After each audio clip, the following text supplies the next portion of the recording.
ఈ బెండకాయ ఫ్రై చేయడానికి ఎంత టెన్షన్ పడతారండి మెత్తగా అయిపోయిద్దనని. అలా ఏం లేదండి. ఒకసారి ఇలా చేయండి.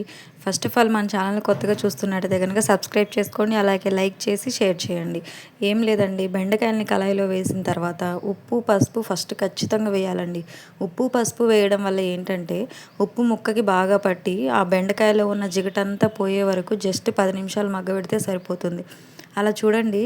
ఇప్పుడు ఒక 45% వరకు వెళ్ళిపోయింది బెండకాయలో జిగటంతా. అలా జిగటంతా వెళ్ళిపోయే వరకు ఇంకో 2 మినిట్స్ గనక ఫ్రై చేసుకుంటే మూత పెట్టేసి చూడండి, ఇక్కడ పూర్తిగా బెండకాయలో ఉన్న జిగట మొత్తం వెళ్ళిపోయింది. ఇప్పుడు కారం వేస్తే గనక ముక్క చితకకుండా చాలా చక్కగా ఫ్రై అవుతుంది.